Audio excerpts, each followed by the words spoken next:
So they called me in to audition for the part of Rambo. And they said, now we do not want a Sylvester Stallone sound-alike. I said, got it.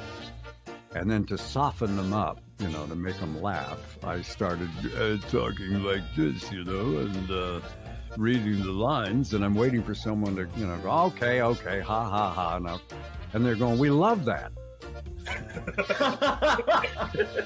And I said, I thought you didn't want a Stallone sound-alike. And they said, that doesn't sound like Stallone. I said, you're absolutely right. It doesn't.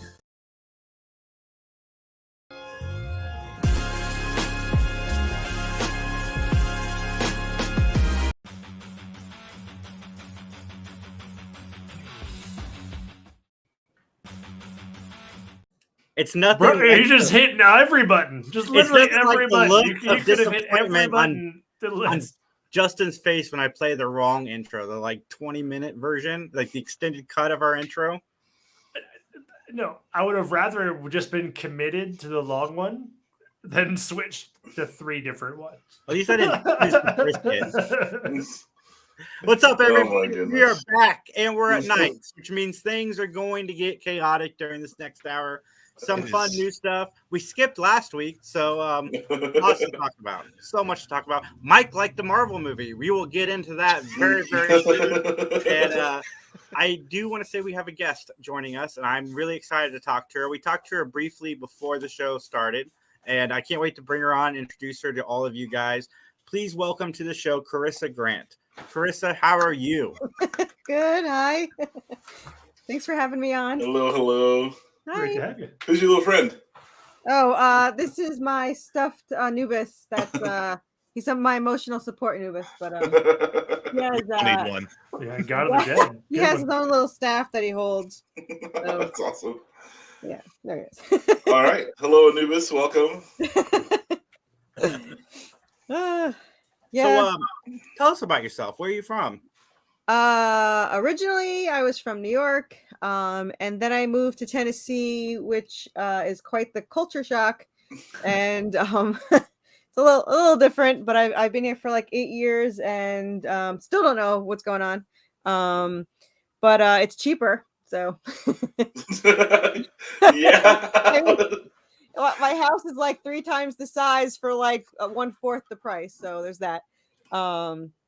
But I traditionally, I'm a role player, and I started my own comic book from a story that I role played. So that's how I got to where I am. I'm actually surprised that doesn't happen more because, DMs and stuff, they spend so much time creating their stories that I would love to see more of them turn them into actual books, whether comic books or regular books.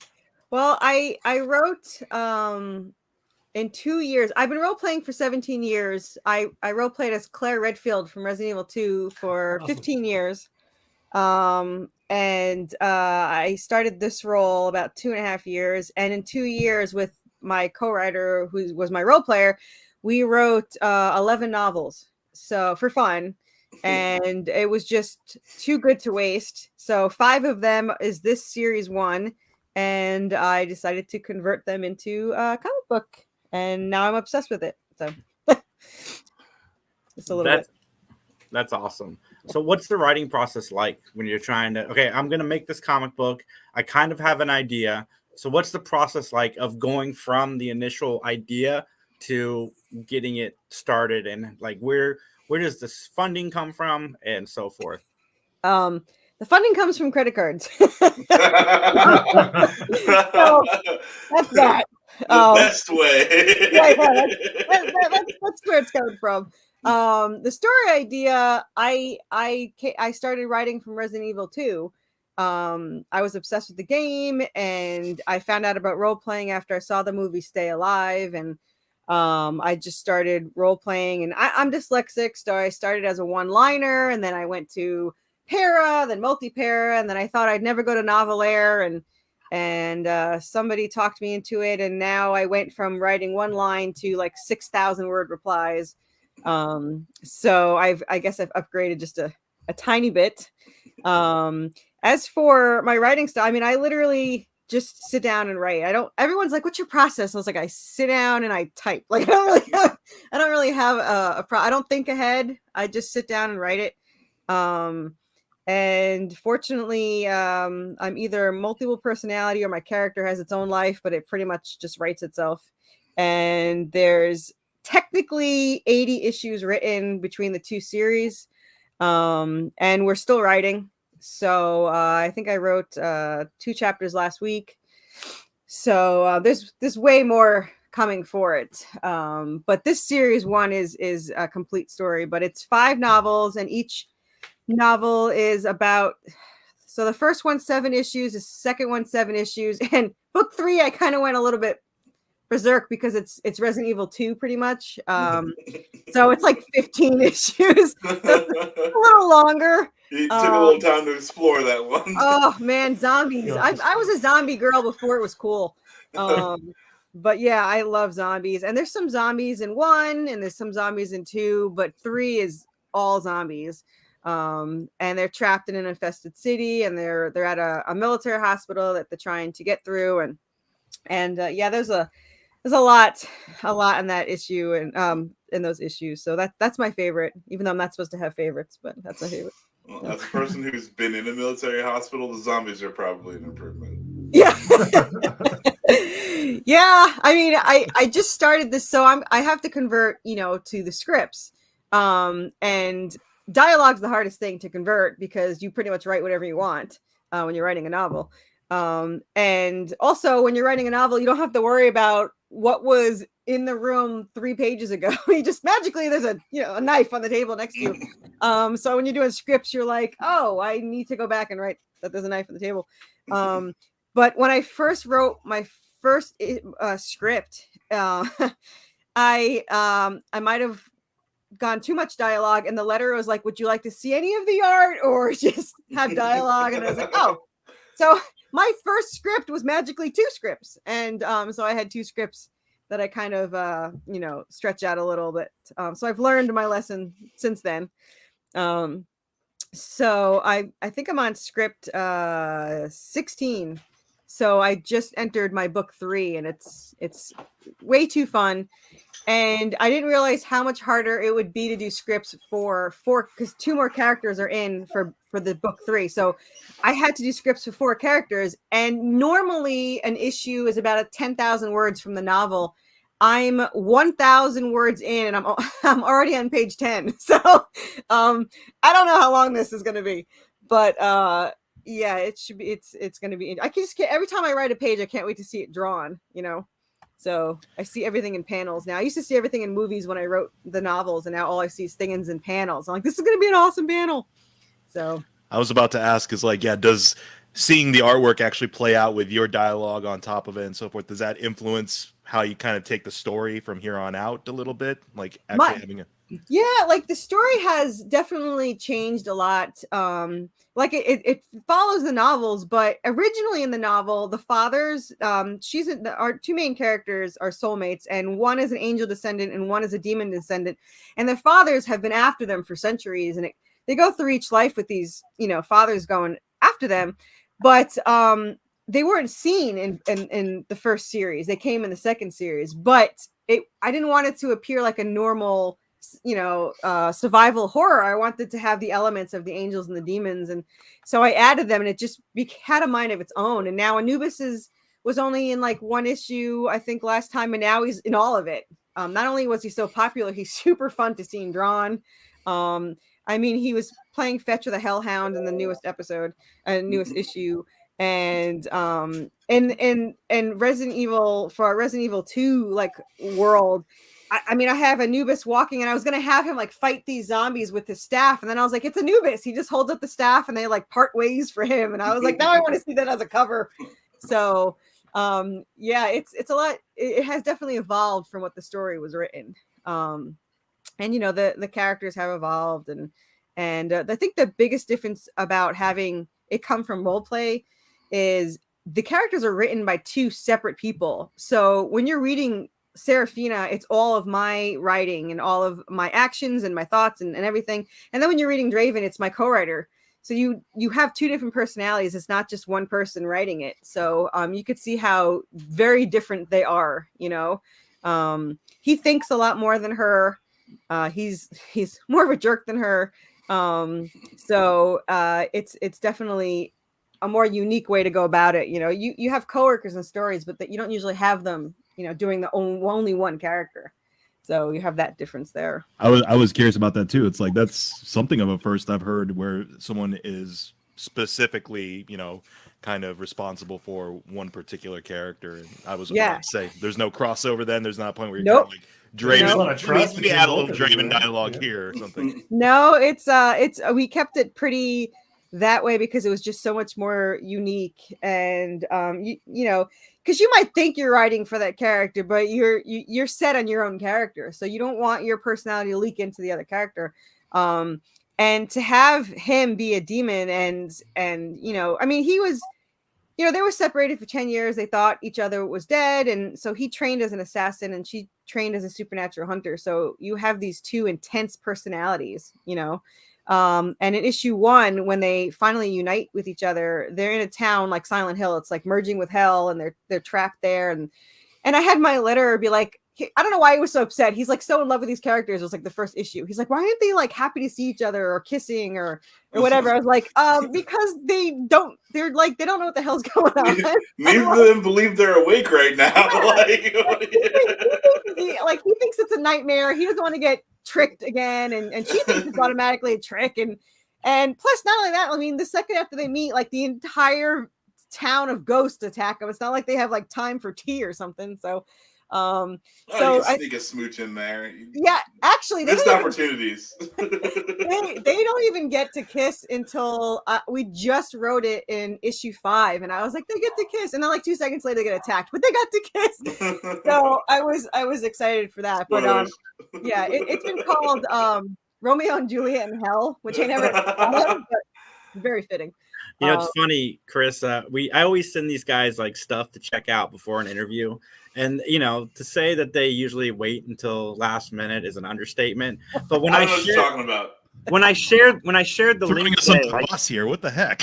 within 5 minutes of me sending the link, I get this text, and Mike goes, "Now that is a hell of a panel." So I was like, "Oh man," I'm like, "That's gonna be in my mind for a long while." It's like page 3. It was like, they're like, how quick, like, is it like a slow burn? I was like, no, there's nothing slow at all. That's like page 2 or 3, I think. Yeah. It would really depend on your definition of slow. Yeah. In page 2, I think you see the father with the guts out and he's like holding the head. But in page 3, he's like throwing the head at her, and then it like crashes into the wall or the door or whatever. I mean, a lot happens in it's chaotic. It's literally chaotic. But like the whole beginning is, it's a dream, it's a flashback. And, you see the brother is possessed by a demon. He kills the parents. She calls Draven, says, don't come to the house. The first thing he does is come to the house. She goes out the back window. He comes in the front door. He calls her name. She gets hit by a car and he gets arrested for her murder. And they both think the other one's dead. And that was like, what, page 5. So like, and then it doesn't really slow down from there. I mean, the first time they get to really talk is in issue 5, and then it's like, I don't know, 3 pages, and then they go off to chase vampires and stuff. And we do have, I don't know how many issues I gave you, but issue 4 is the one that's on live campaign right now, which you can find really easily. You just search Worthy Chaos and it pops up. But we have our own subspecies of vampires, and they're called clotters. And I was always upset because a vampire that you cut, in any story bleeds, but they have no heartbeat. So I'm like, that's not really, realistic in the mythology of it. So I have it that their heart beats every 6 hours, which is just enough to keep it from going into rigor mortis. So they have like this clotted, disgusting blood when you cut them. It also gives them strength. But the worst part for the characters is they have a hive mind. So if they taste your blood, they can find you anywhere like a homing beacon. And if you kill one of them, their main goal is to track you down for revenge. And that's kind of what these next 3 issues are, is them realizing they have to go after every single vampire in this family to keep them from coming after them. It's like so that's kind of that's what awesome. Yeah, and we just got the cover for issue 6. My artist is really fast. So issue 5 just got finished, and issue 4 isn't even finished on a Kickstarter.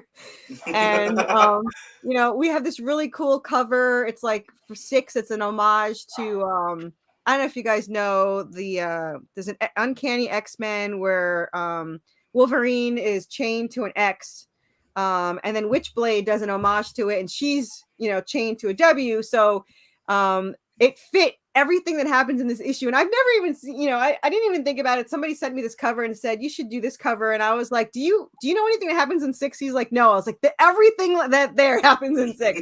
Like Raven's chained to a pole, and they chop off the head. So there's skulls in a fire, which they set him on fire. And then, you know, all this stuff happens, and she's passed out, and there's her on the cover. So it came out so well, and I've been staring at it all day.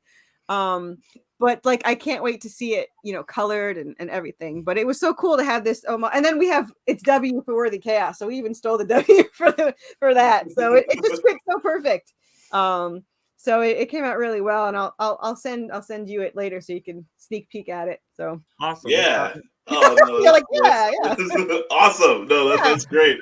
So I mean, like, I'm just kind of amazed. Like you never really set out to be a comic book writer. Like that's not where you ever thought you'd be. It wasn't even a blimp on the radar in my existence. Like that's so amazing. like after we wrote, so we finished 5 books, and then we went on to the spinoff, which the spinoff is a what if, because I used to love the what if books, because I love, like, what if Barbara Ketch was the Ghost Rider or whatever. So at the beginning of Redemption, and you can kind of hint at things, because there is a prequel. There's 5 issues written, and there's one issue that's actually from another artist that we had made, which is free in this Kickstarter, because it's one of the stretch goals. Anyway, right before this, they were going to run away together. What she hints at was, she says, "Draven, are you back?" Because she's waiting for him to come back so they can run away. So in the spinoff, they actually do run away before the parents are murdered. And now you have 2 teenagers on the run with no training from being an assassin, no training from being supernatural hunter, and demons and monsters are still after them. So you have this way different perspective.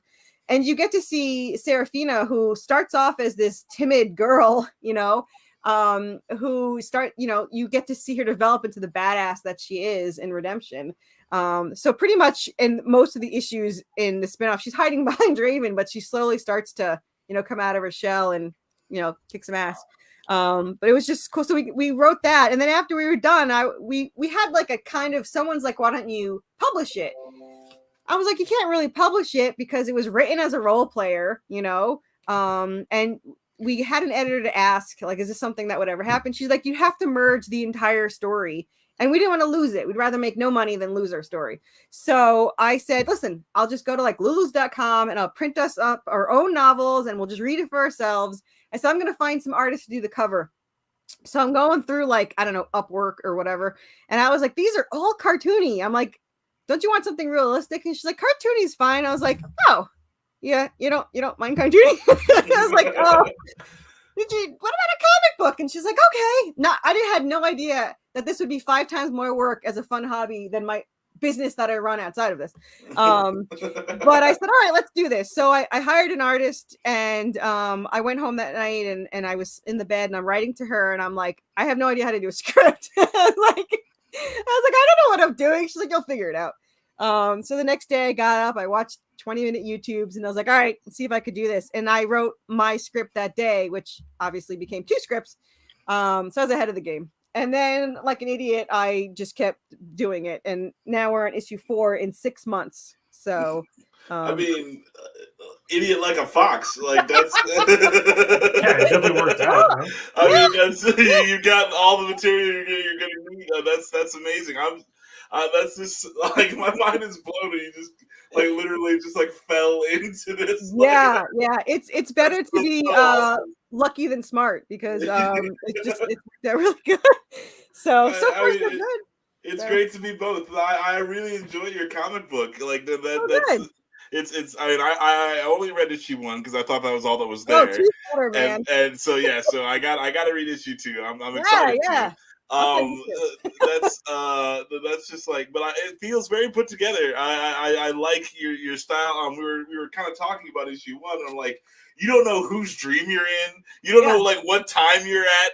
Like, it's like it's all crazy. But I'm not turned off from this. Yeah. You know, like It was a bit discombobulating at first, but then I'm like, oh, I mean, that's the thing, is all will be revealed eventually down the line as to what's actually taking place. It all comes like you figure out everything in issue 7. Issue 7 is like 40 pages. It's just you find out what's going on, and it gets a little bit more chaotic and a little bit worse, but it kind of evens out. You know, like it's not as like what the hell's going on.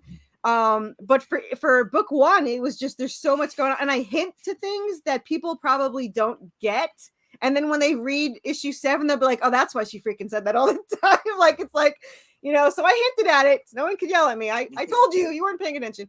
And every issue has an Easter egg, which I don't know if you found it in issue 1. But everything has an Easter egg from either Resident Evil, Silent Hill, a horror movie, a horror game. And issue 1 is on the page where the Hellhound is leading her towards Draven, which was the Hellhound's point. Right on that page, there's a crocodile in the sewer. And that is because I started playing Resident Evil 2 because I saw the commercial of the crocodile trying to get Leon out of the sewer. And I kid you not, I had no PlayStation, and I told my parents I need to go get this PlayStation so that I can rent this game. And they're like, "Are you insane?" I was like, "I don't care what holiday it is coming up. I need a PlayStation. I need $300 so I can spend $60 more. Yeah. So we came up with a deal. I think it was like my next 3 Christmases, and we went and bought this PlayStation 1. And we rented the game, and it didn't have any instructions. So Leon kept walking into the fire. I was like, I don't know how to play this stupid game. I threw the controller. My brother walked in. Yeah, my brother walked in. There's no instructions. I can't Google it. My brother walks in, and he's been playing Zelda his whole life. So he picks it up, and he's like playing. I was like, get the hell out of my room.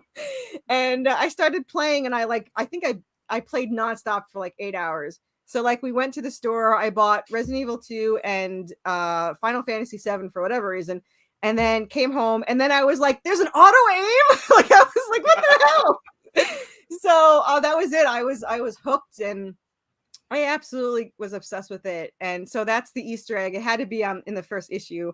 But for anyone else, I'm like, oh, it's the urban legend of the alligator in the sewer, but it's from Resident Evil 2. So, all right, you brought up horror. I gotta ask you, because right now we're in a renaissance for horror. Like horror, in my opinion, is the best genre out right now. Yeah. What's some of your favorite current films that you've seen? Current. Let's see. Well, I just saw Terrifier. I don't know how much current that was, but I'd never seen it before. I saw the short that was in, and that was terrifying. I can't wait. Terrifier 2 just came out a little bit ago, right? Yeah, I haven't seen that one. But he's at the actor that plays the main guy is in the town in Kentucky in October, so I kind of want to go see him. So I don't know how I'm trying to think of what's modern. I mean, the last couple of years, which I feel like I'm getting older and older, so it's not as modern. But Shaun of the Dead is my absolute favorite. Wrong Turn is one of my favorites, and my first horror movie ever when I was 6 is obviously my favorite, and that is Nightmare on Elm Street 3. The very first scene I ever saw, I was 6 years old, was the heroin scene with the marionette. Yeah, so I was fascinated, and I wasn't supposed to be watching, so like I'm on the stairs like staring at the screen, and no one knows I'm there, and that was awesome. That was Dream Warriors, right? Was yeah, 3? yeah. Dream Warriors, yeah. I can kind of see the parallel a little bit too in some of your plot elements as well. I'm like, okay. That I don't know what it was about that scene, and it was just something. And I loved all of them, but that was the first thing. That was the first introduction to horror that I'd ever had. And the next one was Cujo, which was great until I went to the park and there's a giant Saint Bernard with like muddy and wet and growling and running around. I was like, I'm going home. So I was like, so that kind of affected me a little bit. But I had a similar situation. I was watching It once, and this was probably my 30th time watching It. I was watching It like 92 maybe, and I go on the back deck, and there are 2 balloons going across my backyard, and I could not have gotten in that house and locked that door faster. Dude, I was scared to death. I was just going to mention that so I was a teenager when it was out. I was in high school, and we were watching Critical Eye, and I was not a little kid here, so I did better when I was 6. But I watched it, and in Critical Eye, and you don't get to see the ending, so you don't get to see it defeated. So you're halfway through. So the part where he comes through the shower and he makes that goggling sound? Well, I went home and took a shower, and my parents' shower makes that noise. I could not shower with my eyes closed. So I'm like staring at the drain, washing my hair like a freaking idiot. And I'm like, it's not going to surprise me.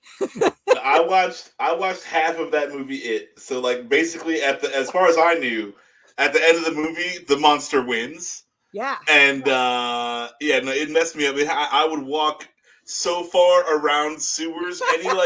Any sewer entrance or manhole was given fair distance. Oh my goodness. I was messed up for years after that. And I didn't even know that I only watched the first half of it. Like miniseries? It was awful. It was Max is a pet turtle now, just for protection. I do. It's a tortoise, but yes, I do. I'm pretty proud of Max though. Like he's finally getting back out there. You saw Smile last year. No. I'm married. Okay, happy wife, happy life. She likes that horror crap. She likes that horror crap. I can't stand it.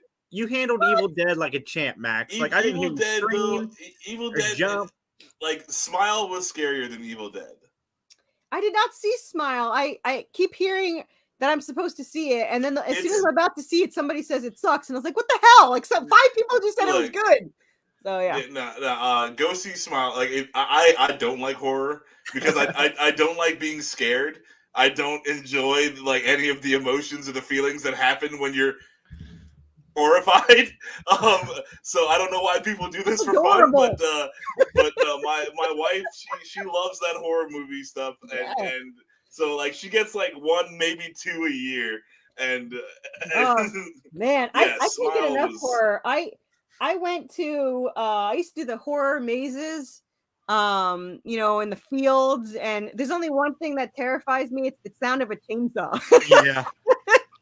See, that's the thing. Movies, fine. Don't immerse me in the actual movie. Those horror mazes, I'm out. I can't do that. I gotta tell you, it was the worst because I had one guy poke me in the chest, like he looked like a clown. I was like, "You're not supposed to touch me!" And I like slammed him into the wall. I was like, "As you should." And then for whatever reason, I got halfway like towards the end. And 2 guys tried to separate me from I was like on a first or second date or something. And they tried to separate us and said, "Oh, you go ahead and he's going to stay back here."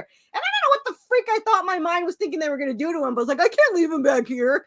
So like I'm fighting with this guy and they like slammed me against the wall. And I was like, what kind of maze is this place? So like I tripped him and said, I'm like, I'll take you all down. I don't care. And then I grabbed the guy and we left, and he was such a wuss too, so I don't know why I bothered, but you're the heroine, like, hey, like you need to save him. Like, it's his redemption arc. Somebody's got to be in distress. Somebody's got to be there. I mean, right? But I'll tell you, the more terrifying. Like I don't like mazes because I don't like being like the trapped in there. But these kind of mazes, you just keep going. It's not like you got to find your way out. But I went to one in the woods in like some Six Flags or something, and it is terrifying. Like that, you hear the chainsaw somewhere. I mean, you're walking, and the thing that made me scream the loudest was like, I guess there was a car parked there, and they beeped the horn. And I jumped like 50 feet in the air, like So I do get scared, but I jump a lot and I do scream. I scream like a girl, but I keep going through it. Like I think the only time I majorly screamed like playing a video game was, I don't know if you ever played Resident Evil 4, but I had the demo that you're not supposed to have because the nerds at the store liked me. So I got the the behind the scenes stuff. It was so cool. Anyway, I'm home and I'm like finally getting in in the house, the cabin in the village, and I'm like snipering from the window. And I guess the chainsaw guy got through the dresser that I had in front of the window. So like I'm snipering, and all of a sudden I get cut in half by a chainsaw, and I screamed so loud that like my boyfriend came down and was like, "What happened?" I was like, "I got killed by a chainsaw." He's like, "Whatever." So yeah, I do scream, but I just keep going. I have to keep watching. I'm playing through the Resident Evil 4 remake right now with the boy, and have you played the remakes? Like, they're incredible. No, I do have to play it. I was watching somebody play it, and I don't know why is the wolf dead in the beginning? Like, you're supposed to, did they not want to deal with the wolf, or is there a way to save it? And this guy just didn't do it. Like, I was very upset by the wolf being dead. I was like, is that the wolf? Like, how betrayed do I feel? They gotta change something. But I think that's the best part, except for it's weird when Leon's like, "Hey, it's that wolf." That the way he says it has been stuck in my head for what, 20 years now. So, but yeah, no, I have to play it, and I mean, they took forever to redo Resident Evil 2. That was like my favorite. Resident Evil 1 was okay. I never played the original. I played the somewhat, I don't think I did anyway, but it was so many keys, it was mostly keys, and you're in a mansion. It wasn't as good as like going through like the entire city, or Spain, or whatever the hell you go. Yeah, it's weird on some things where it's like when you go back and watch, the original, like I like Mass Effect. For me, I started with Mass Effect 2 and then tried to play Mass Effect 1, and I couldn't. Yeah. And it's weird sometimes when the original, like, okay, like I see where they got this from, but I don't appreciate it the same way that like a lot of people do. Yeah, it's hard to, like, everyone's first game probably was the favorite was Resident Evil 1 because that's how they started. But I started with Leon and Claire, and poor Leon, getting, everyone leaves him behind, or he gets all upset. He's like, "Hey, what about me?" or whatever.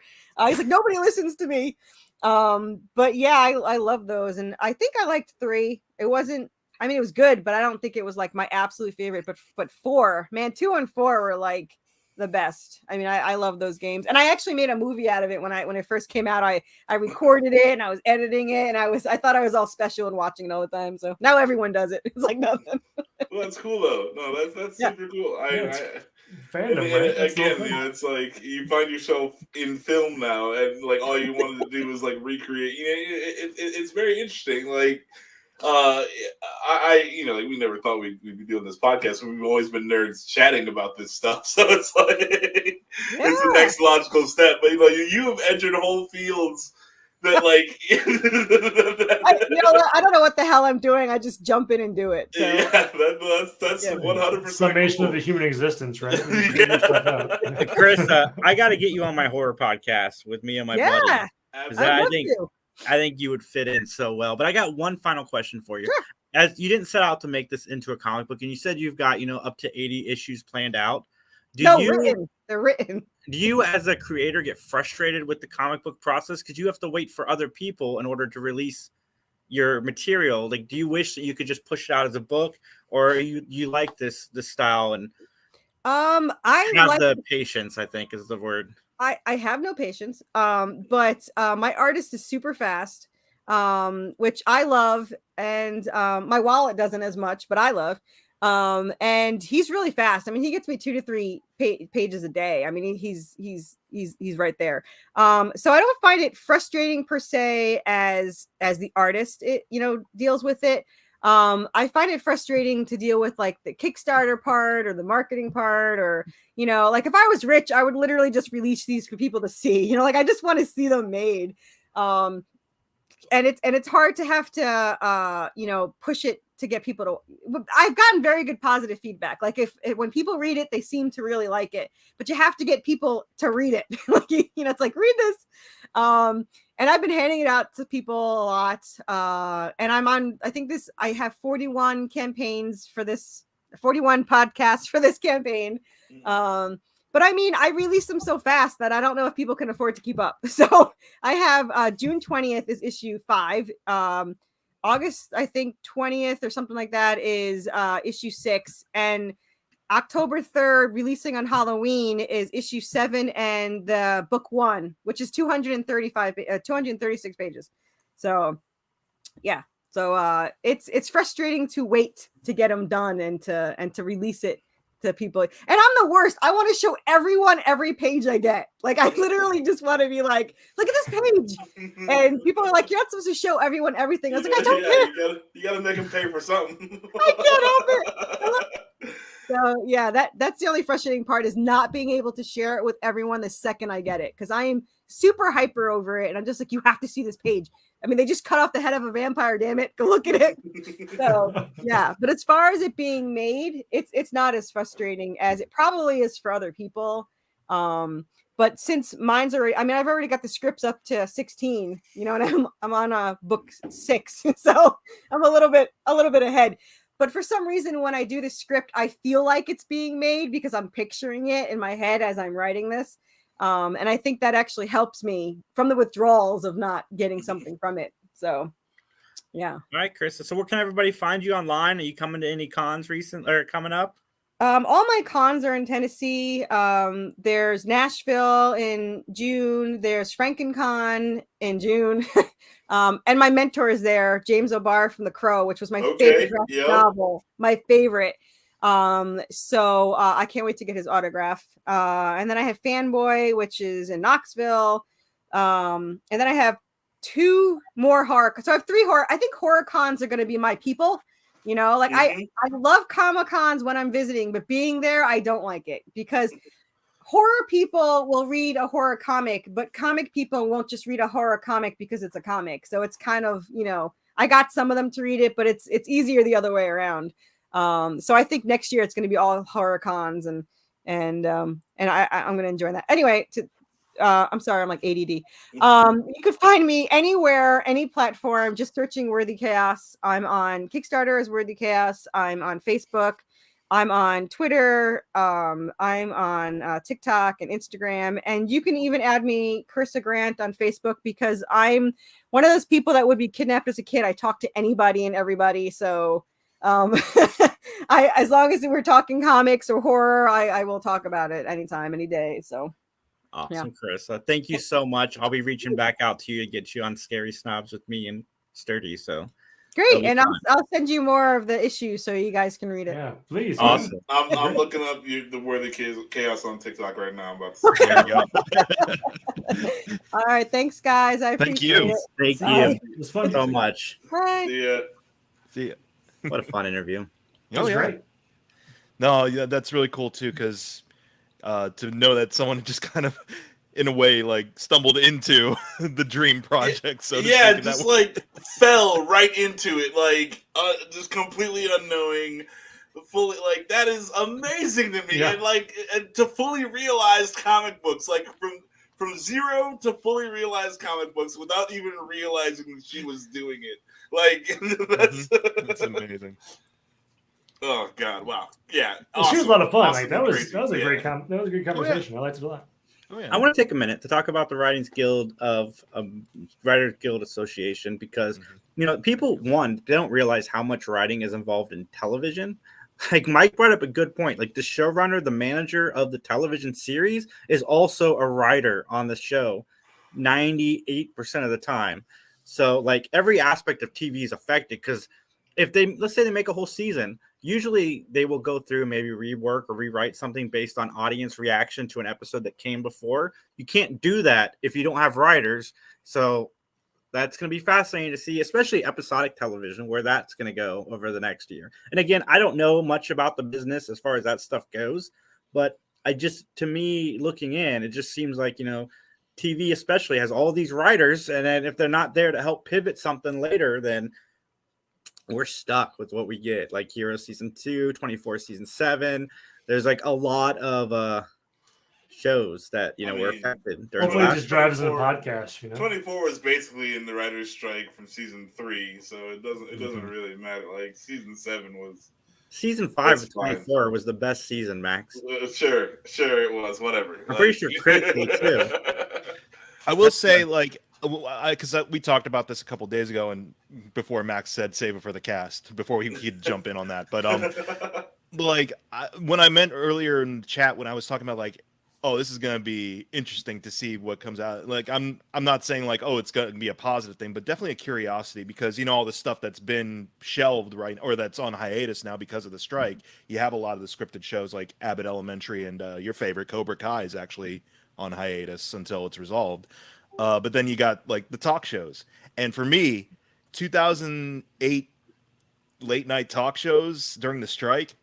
Those are some of the best times because that's when the whole veneer of talk show host and guests and stuff was lifted, and it's just like Conan's just farting around on his set watching his wedding ring spin on a table. I was actually intrigued by that stuff, but I totally understand. But it's like it's all for a good cause. It's like the only way you can really get what's owed to you is to disrupt things. So and like, they wouldn't have to go on strike if they were getting paid. Like, hey, if you paid them fairly, they would not go on strike. If you weren't just absolutely greedy as fuck, there's the money. I got it.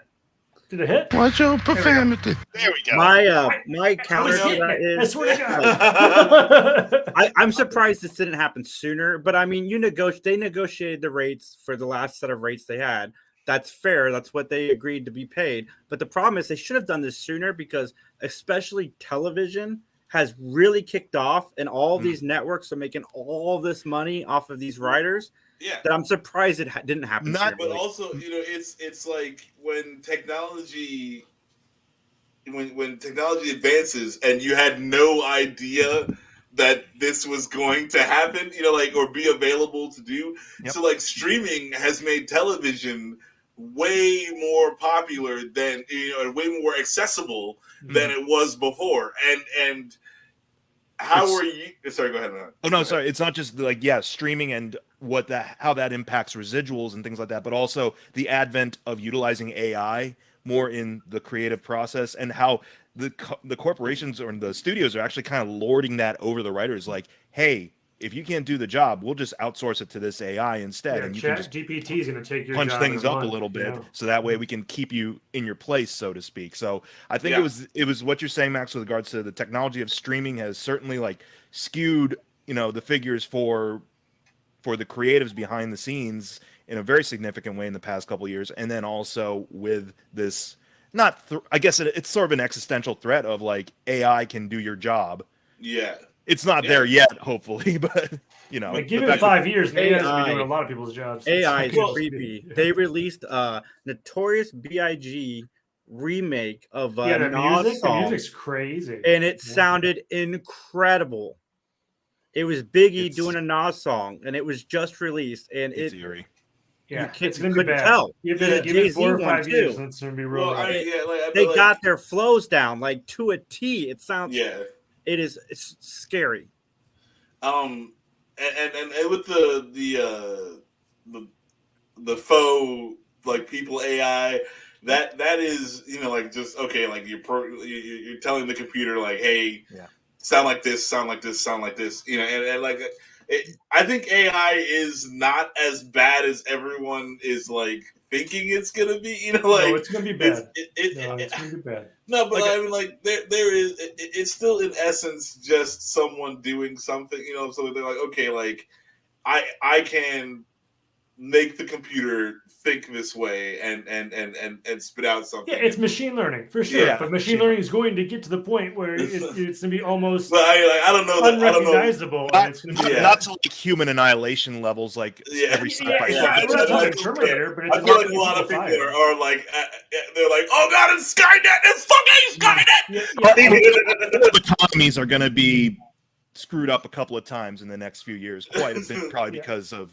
If we don't, and my thought is, and I've heard other people say this, like if you're not getting close to like, what is that, where you're getting paid monthly by a certain thing just to exist? Like, I think if we don't have that for some folks, we're going to be really struggling, and more so than just like unemployment or whatever. Like, if we don't get to that point, I think people are going to really struggle because we're going to have whole industries if automation and the trucking and the car industry kind of goes the way Elon Musk sees it, right? And auto self-driving. And we're going to lose a lot of industries very quickly. And I'm not sure it's going to pivot to something different. You know what I It's mean? pretty ironic too, because going back to the regards to the writers, like the one role that could be done by an automated system or by AI is the role of CEOs of these companies and these studios. Like they're the most like disposable role, if anything. Yeah, but that'll be the last one. That's the last one to get Yeah. you. But you know, like that's like watch She-Hulk.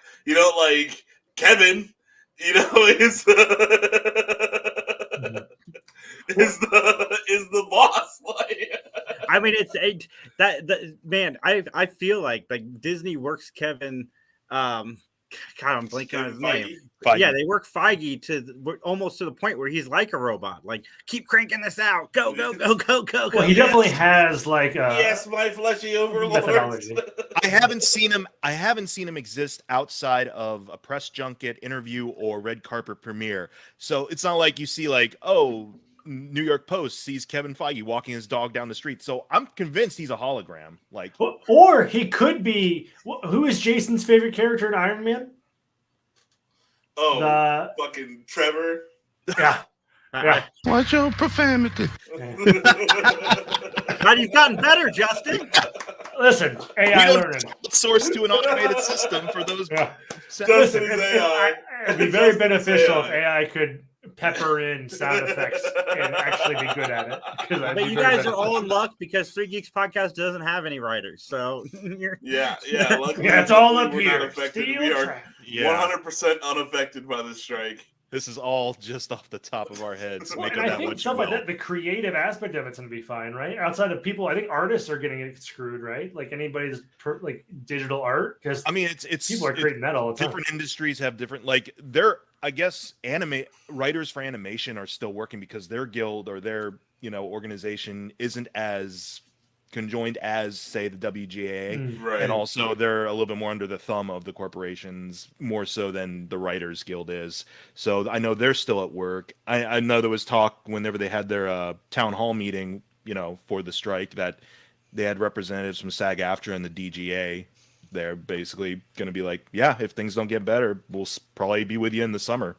And we live in a showrunner world. Like nowadays, like TV shows used to be popular because Ted Danson was on it or Bill Cosby was on it. Now you want to know who's behind the camera, like who's running the show. Like, is it J.J. Abrams or is it? I'm trying to think of some of the big names. I'm sorry, I'm blanking on J.J. Abrams. Well, what's her name? Gwynta Benson from Abbott Elementary. She's on the line right now. She's on the picket line right now. The guy who did Ally McBeal and stuff. He does a lot of shit too, and that's another name that people look. Watch your profanity. We're well past that. I double clicked it. No, that was still better than. I wasn't. When certain people talk, I am ready to hit the button. When certain people are talking, I'm not ready. Ready to hit the button. Sometimes Mike. We'll have to talk next week on whether or not shit is really a cuss word. That's all I'm saying. Yeah. Oh my goodness. But hey, like I'm with you. Hey, writers, like go get that bag, dude. Like they're making so much money. The show, the owners are making so much money, and they would not have a cent of it without you. Get your money. Get your money. They didn't do anything, and you did everything. So get your money. Not making shit. Dang it! Every time, dude. Paramount lost 1/3 of their stock shares. Well, wasn't it like today? It was like 10 billion net loss with regards to the industry as a whole. That's great. That's great, right? What was the last good thing that Paramount made? They have the Paramount Plus, so it's got a lot of like good shows, like the. That's streaming old stuff. Got a lot of good shows. Like, what's the new thing? Well, Picard. New stuff. You're talking about new. There's Picard and Star Trek. Tulsa King was cool. Stallone did Tulsa really well. King. Oh, come the fuck. Ooh, I was ready. It did really well, Max. It did really well. Oh my god! Have you seen that show? No. Oh my god! It's another show with praise. That show was written by AI. Have you guys seen this? There's a Seinfeld show that is written by AI. It was on for a while. It got canceled or whatever. It got striked. Well, it got canceled because people were feeding into the algorithm some some pretty racist stuff. Oh, So were they? I was unfamiliar with that's that. the way it but goes with all the AI. That's Yeah. about it. Like all the chat bots, they start off innocent and naive, and then people keep feeding them like the worst possible, stuff in order to just to learn. Skynet things. Yeah. Yeah. Yeah, but Paramount could, they could fix that. Just get rid of Paramount Plus and source their stuff out. Like if Netflix got Star Trek, that'd be a big get for Paramount. Because think of all the money Netflix would pay them to make Star Trek shows. But I mean that's only fleeting when, unless the buyout is totally worth it for like the next 50 years or so. Like we're gonna see a lot more of this soon. Do we know what the writers are asking for in terms of salary increase? Better salary. I believe when it came, because there was something with regards to that AI was a factor with regards to some of their demands, in that they were wanting them to punch up scripts that were, pre-generated and so forth. That's like, nope, that's not what we're going to do. I know there's something about comedy writing specifically that is a pretty big stipulation on the part of like wages, and the residuals with the streaming I think was a big thing too. Yeah. It's like pennies. It's like not even penny. It's like penny. the Spotify for artists type of deal. Oh, dude, yeah. No, it's that bad or worse. It's that bad. They are doing some staffing demands, so like they want more writers in a room if the show gets picked up. They were saying like up to a certain amount. Sorry, go ahead. Oh no, sorry, there was a lag here, but there was also a thing like, for if you want to be on set, we could do it as sort of like an unpaid internship type thing, is what they were offering to some like novice writers in writers' rooms. It's like, if you want to be on set, it could be like an unpaid. It's like, no. How you gonna feed yourself? Like they're humans. They need to eat and they need to sleep somewhere safe. Like, like they're asking for at least 10 consecutive weeks of work for a greenlit project. It's not like they're asking for consistency. Like crazy. That makes sense. Hey, if I get a job, I'd like to have a job. All of this could be resolved by one of the big heads sacrificing a small fraction of their out of control salary. 1 month's bonus, probably. No, and it's like they are making currently 23% less per show or whatever than they were 10 years ago. Oh, that sucks with inflation and everything. It sucks too, because it's like you figured like 2008. Again, you were saying like should have cleared up some of these, but again, it just got worse. What happened is that writers got stuck in holes that they couldn't get dug out of in long term again. Plus, streaming doesn't have the same residuals that like network TV has, yeah, so they don't get that pay bump. They're trying to negotiate for a bigger piece of that, and they should, right? Absolutely. Stream is huge. Dude, I'm sorry. I know you're agreing with me. I'm sorry. Yeah. No. It's freaking absurd, and it's just flat out greed. And it's like, dude, hey, if you make 250 million or 245 million, like, you don't notice the difference. You don't notice the difference between 250 and 245 million dollars. The $5 million that you spend that they take away, everyone will feel that difference so heavily that it's absurd. But you don't even notice. Like I cannot stand. It's why trickle down economics doesn't work. And also, can you imagine because like I said, DGA, SAG-AFTRA possibly are going to be, picketing in solidarity down the line.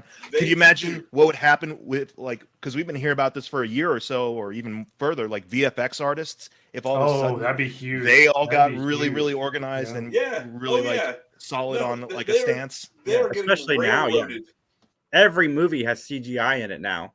Every movie, even if it's a simple lamp in the background, that could be CG. Yep. Oh yeah, or taken out. You know what I'm saying? Like, there's so much stuff that they just edit out. That's CG still. That's that's them doing. You're working. Like that doesn't go away on its own. So besides the CEOs, is it just the actors that are getting paid the big bucks? Is it really just them? But it's not all the actors, because look at Scarlett Johansson. Look at she got chipped out of her royalties and so forth. Some actors, if you are whoever, you get the bag, but that's about it. Yeah, if you're Tom Cruise, you're gonna get paid. Yeah, if basically you're also a CEO at that point too, because he has his own production company and everything like that. So But I mean, it's crazy because even now, like actors, I mean, some actors, but mostly it's the movies that are the spectacle nowadays. It's not the actors. Like you don't go to a Marvel movie because of who's in it. You go to a Marvel movie because you like the characters, or you go to any superhero movie or any horror movie. You're going because of the movie, not because The Rock is in it. Because I don't go to a movie because The Rock's in it anymore. The only thing I go to because The Rock is in it. Yeah, I think there was a time in his life that I did. I think Tom Cruise is technically the last movie star. Like you go to Tom Cruise movie because Tom Cruise is in it for the most part. I'd probably. I mean, Harrison Ford when he decides to break out Indiana Jones, things like that. But you go because of Indiana Jones. But you're going for that necessarily, not because he. Fair. Is Fair.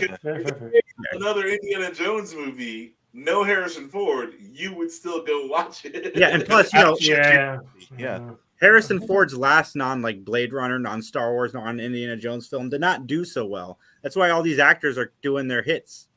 Like Keaton's about to do his hits. He's doing Batman, and then he's doing Beetlejuice. Man, I'm sorry. Again, I bring this up every time we talk about Keaton, Batman, and The Flash, but he looks like he's being held at gunpoint in that movie. Dude, I think he's having fun. He doesn't look happy, does he? Let's get he's nuts. Batman. He's never happy. You want to get nuts? Let's get nuts. He said he said he was running around the set taking photos for his grandkids. I mean, cool. I mean, if he's enjoying it, I just don't know. Like that was just another kind of thing. I'm like, you do realize you did a movie a while ago called Birdman, which is about this exact situation. Yeah. I love Birdman. That's amazing. Yeah, no, Birdman I thought was great too. I love Keaton. I am looking forward to Keaton as Beetlejuice. As long as he's as excited as I heard he was in Batman. I think his character's supposed to be grumpy, so we'll wait for the context. I mean, yes, in the trailers he looks a little like he's angry for being there, but everything I've heard about him behind the scenes sounds like he was ecstatic. Yeah, I'm so frustrated because I am interested in going to see that movie, but Ezra Miller is such a scumbag. Oh, dude, such a scumbag. Well, also Ezra Miller as the Flash sucks. Like it's not like. It's not I'll say they're holding in a fart. Yeah, yes, yeah. Ezra Miller has got a face. No, not like he's holding in the fart. He's got the face like he just farted. He lucked out because it was silent, but he's waiting on everyone to smell He's just in the elevator, just looking, just waiting on everyone to realize. I it's appalling what Ezra Miller did. And my justification for why I can go see The Flash is because of all the other people that work behind the scenes. But I completely understand if that keeps you from going to the movies. Like, I get it. Like, you don't want to support this guy. But I can justify it because I'm supporting everybody else that was involved with the movie. But sure.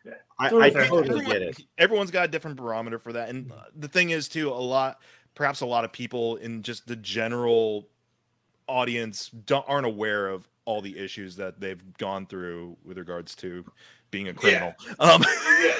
Being a heinous person. But, I wish Warner Brothers would stop talking about Ezra Miller. Like somebody, I don't know if it was a critic or if it was Warner Brothers, but somebody said, watch the movie, you'll forget all about Ezra Miller. Oh yeah, man. That's just bad reading the room. Like, no, just don't talk about. Don't say that. You can say, I've heard it's great. The only way to forget about Ezra Miller is to forget about it. All the reactions to The Flash have been extremely positive, so fingers crossed that DC got one right. We'll see. I don't know. We'll see if the nostalgia train, if we can hop on board the nostalgia train and we'll just ride this 89 Keaton Batman out to the end. I don't know. The director has me excited. Andy Muschietti has done a lot of good stuff. Like what? He did the first It remake. Okay, no. Well, I know you didn't see it, Max. Okay, no. Thank you. Didn't he do, what else? Didn't he do True Crime Season 1? You're telling us what he did, but I don't know. You're not to make the argument, sir. Sir, I will not make your argument for you. Sir. I'm pulling it up. I've looked at it before. I'm pulling it back up, Max. Oh my goodness! Saturday nights are fun. I know, right? We're awake. Basically, this guy hasn't done shit. That's where we're at right now. There's nothing Max, in Max's world. You have not seen anything this guy has done. He did Mama. He did It. He did what? What was the first one? Mama. Oh. It's the Guillermo del Toro-ish type of movie about the lank. That's the lanky like ghost lady, right? Yeah, I saw it years ago. Look at it here. Okay. Watch your profanity. Get the fuck out of here. Watch your profanity. I'll keep doing it too. All right, Mike, we're going to go into Guardians at full length next Saturday. But, Mike, give us a quick 30-second review because you like this one. So who all else has seen it? Is it just me or just you? Just me. Okay. Yeah, I liked it. It's a good way to round out the Guardians story. Ahead of time here, this isn't like giving too much away, but like if you love animals, just prepare yourself. It gets kind of rough. Bummer.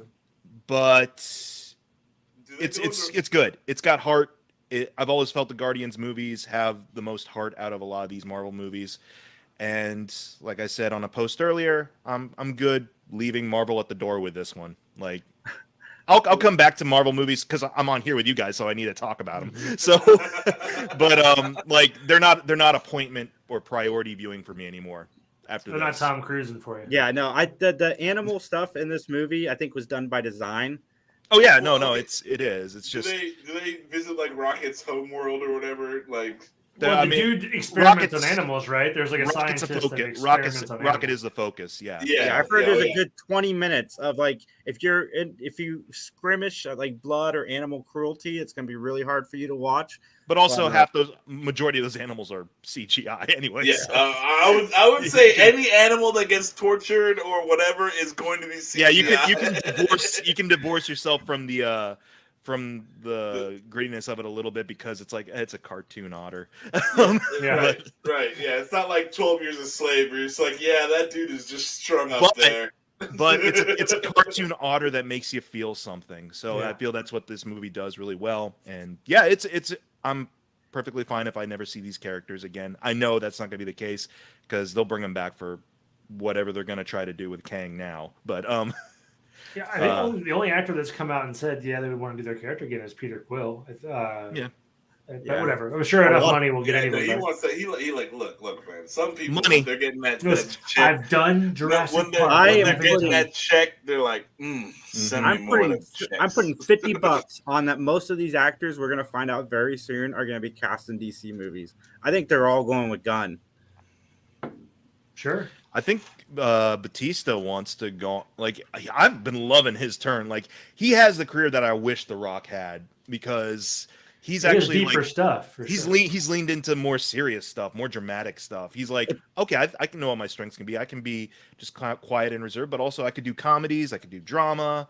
Like Dune 2 looks amazing, and even if it's I just saw that trailer came out. I want to watch it. Even if it's just 5 seconds of him screaming, he looks intimidating in it. I'm not comparing the two because by no means do I think they're on the same level. But Jason, what? I haven't seen that. Can we watch that? Can we watch that right now? I haven't seen a trailer for Dune 2. It's out. So it's 100% out. Part 2. Yeah. Look at Max's watch eyes. it right now. Don't you hate trailers, Max? I watched one. I'll watch one trailer and then I'm good. And it's also like the story already too. So. Yeah, Max has read the book a couple times. I've got it queued up, but let me say what I was going to say first. Yeah. The thing, I don't think the actors are the same quality wise, but the thing with Batista and like John Cena is directors have learned how to use both of them, and that they know where they shine. Like John Cena shines more on the comedy side of things, and Dave Bautista, like he knows what works for him, and the directors play to his strengths as opposed to like The Rock, where they let The Rock just be. Also, The Rock all the time. Batista is perfectly fine with being a supporting character. He doesn't need to be he doesn't feel a desire to need to be the lead. Yeah. Like certainly he can be if he wants, I'm sure, but he seems pretty comfortable being like, I don't mind being second banana to someone else. Yeah, he was my favorite part of that M. Night Shyamalan movie. I thought you said Doom, not Dune. So I thought they were making a new Doom movie. No, Dune. Okay, yeah. But I have not seen this trailer. I've not seen this trailer either. I'm more excited for this than I was that. But because I thought Doom, John Batista, let's do it. Like let's just go. He'd be following in The Rock's footsteps. Yeah, The Rock's footsteps directly. yeah. I was like, can he do it better than The Rock? Like, let's go. Man. You're staying in this movie? Run it. It's breathtaking. Oh my god, I love Dune so much. Me too. Yeah, please talk over this trailer. Yeah, we're gonna get copyrighted anyway, so it's fine. But yeah, poor Justin can't even post a short anymore without getting copyrighted. Oh my gosh. It's all good. We get some good views out of it. Mother. Oh my god, the Larry one's been doing so well. I gotta say, I like Florence being in this too. Yeah, me too. There's some great polls for the new cast members here. So I think everyone here has either read the books or knows the story. Like, I really want them to delve into like the battles part of it because the book kind of glazes over that to me. Like, I would like to see some of the fighting. Oh yeah, the dude is not a good action writer. He's like the world and the story were more. Yeah, the politics of it was great. It was fun to like dance around it too. But to see some of the action that is just like implied in the books is awesome. Yes. And I can't wait for them to ride a worm. Sorry, I don't talk over you. Oh no.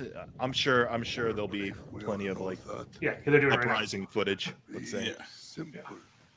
Be direct. I just want to see how cool he ends up being, right? Because the book, he was basically just a god. You know what I mean? Like, he just did whatever he wanted. And then it gets weird after like book 3. I need to read the book. I bought it last year and I haven't read it yet. Oh, dude, it's so good. It's really good. Yeah, we can do a whole podcast on it. We'll have to invite Casey. Yeah, it's I love the book. I'll lend it to you if you don't have it already. Yeah, it's absolutely a necessary read. I have book 1. I love that you don't see him riding full worm yet. No, you got to earn that when you're in the theater. I'm excited for it too. When I first finished the book, I was like, I can't wait to watch him ride a worm. It's gonna be cool. Yep. Oh yeah. I'm curious what what's his name, Austin Butler, does with Fade. That's a different look for Fade than what I'm used to. So absolutely, I'm curious. That's sweet. I'm really excited. Yep. I love the music too. They nailed the music for them. The first one, hopefully, it continues over the that vocalist. She's earning her checks. Yeah. Oh, dude, the November though. Oh, it's so far away. Yeah, it's a holiday movie. I know for sure. I'm not mad at it. I just want it to be sooner. The throat singing in the first one, like when you see the planet, the warrior planet. Yeah. Oh my god, I'm super cool. Let's do it. Let's go, Dune. Let's do it. I told you what happened in the theater when I first saw it. Right in the theater, it was that we had some previews, and then there was no Warner Brothers logo to start it off, so it just goes quiet, and all of a sudden, boo, and half the audience like freaks out because they're like, "What the hell was that?" That's awesome. If you guys have never heard like throat singing in person, it's real cool. Like at college, they had like a whole music festival every year for like random like talents, and they brought in some folks that could throat sing. I sat there, and boy, is it a thing to be like sitting there and listening to? It's pretty cool. I've never. If you get an opportunity, I would encourage it, even just for a brief moment. But it's pretty cool. I just hit me like I put the wrong @ on mine, but I love the @ Justin, @ 3 Geeks Justin, @ 3 Geeks Max, @ 3 Geeks Jay. We all ran with that. Consistency. I followed the two of you. I wasn't unique. I just saw you two doing it. I like to not put something stupid and sarcastic, like when we're having guests and stuff. So that's why you'll be see professional. A little bit of professionalism. Like even for the last interview that I was on, like I wore the 3 Geeks shirt. I was You're a classy dude. Everybody, I want to thank you guys so much for tuning in. Check out Mike at youtube.com/Mike McGTV. Guys, catch us at 3 Geeks Podcast everywhere you find podcasts, videos. Just pretty much type that into the internet. You'll find everything we do. We're working on the website. That's all I'm going to say for that. And Justin, I just want to thank you again, buddy. You kill the shorts every week. I mean, you posted 3 shorts that got almost 3,000 views, and that's incredible. Every time I go on my homepage, it's always one I haven't seen yet. And I'm like, okay. Yeah. Justin and I are supposed to do it like 3 times a day. I'm supposed to do like 2, and he's supposed to do 1. And life has been busy, but we're trying really hard to keep that going. Did the brisket episode get put up? I might have. It's out there. It's out there. Yeah. It just, okay. I don't blame people for not watching it because, like, it's I just, did, Max. You it's made a me panic. dead camera just turned into brisket. I tried to make it more fun, but I'm like, it's not fuck, doing did I great. post It's not the doing brisket great. episode? What's your profanity? Thank you, Mike. I didn't Thank hear you. it. Thank you, Mike. Yeah. We love you guys. Have a great night. Recycle your droids. See you.